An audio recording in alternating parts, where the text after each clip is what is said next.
जी हाँ, ग्राम पंचायत मखदूमपुर में अभी बहुत बढ़िया शिक्षित उम्मीदवार, बहुत ईमानदार हमने के बीच में मिथिलेश पासवान जी के पत्नी निर्जला देवी मुखिया पद से हमने के समाज में काम करे खातिर आ रहल बाड़ी।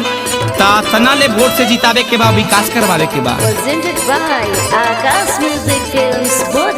हल्ला पायब की भैया देवी निर्जला के, हल्ला पायब की भैया देवी निर्जला के, बटना दबावे के बा मोतियों के माला के, बटना दबावे के बा मोतियों के माला के।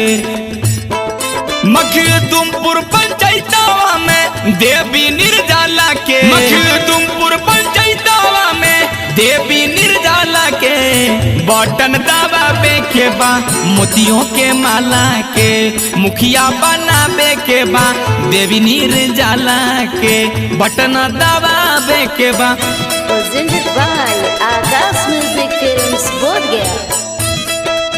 अरे कतना ले करी इनकर बड़ाई कर ले न जात भैया। भगवान रूपी हमने की समाज सेवा करे खातिर गरीब के मसीहान वंशान हमने के बीच में आ रहल बाड़ी। कौन ध्यान देवे के बा? निर्जला देवी, जिनकर पति मिथिलेश पासवान जी, और हमने के मखदूमपुर पंचायत में विकास करवावे के बा और मुखिया पद से आ रहल बाड़ी, तब विशेष ध्यान देवे के बा और अतना ले वोट से जिता करके विकास करवावे के बा। एक के नंबर पर हई मोतियों के माला, अबरी विरोधियन के लग जाई ताला।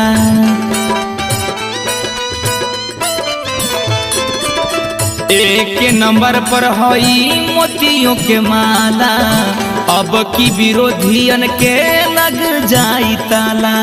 के नहीं जानत बाटे मिथिलेश दिलवाला के नहीं जानत बाटे मिथिलेश दिलवाला के, बटना दबावे के बा मोतियों के माला के, मुखिया बनावे के बा देवी निर्जला के, बटना दबावे के बा मोतियन के माला के। ध्यान देवे के बा मखदूमपुर पंचायत में बहुत बढ़िया उम्मीदवार हमने के बीच में देवी निर्जला जी आ रहल बाड़ी मुखिया पद से। पति मिथिलेश पासवान जी बड़ी सीधा साधा इंसान हुए, जिनकर छाप मिलल बा भाई एक नंबर पर मोतियों के माला।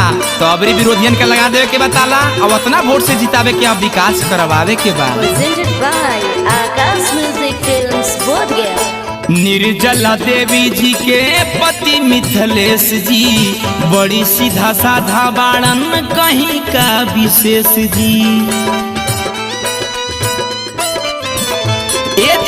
निर्जला देवी जी के पति मिथिलेश जी बड़ी सीधा साधा बाड़न, कहीं का विशेष जी। सब है के पता बाटे गाँव हर मोहल्ला में, सब है के पता बाटे हर गाँव मोहल्ला के, बटन दबावे के बा मोतियों के माला के, बटन दबावे के बा मोतियों के माला के, अब की जितावे के बा देवी निर्जला के।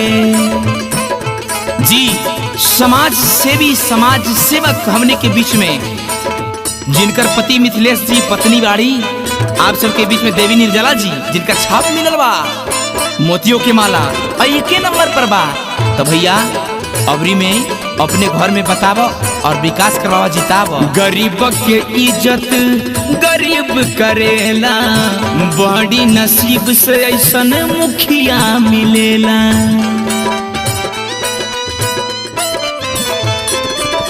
गरीब के इज्जत गरीब करेला, बहुत नसीब से ऐसन मुखिया मिलेला। राजा रंग रसिया के खुश बाटे गाला पे, लोग रंगा रसिया के खुश बाटे गाला पे, अब की जितावे के बा निर्जला देवी के, अब की जितावे के बा मोतियों के माला के। अब की दहला बाटे देवी निर्जला के, अब की दहला बाटे देवी निर्जला के, बटना दबावे के बा मोतियों के माला के, बटन दबावे के बा मोतियों के माला के, अब की जितावे के बा देवी निर्जला के।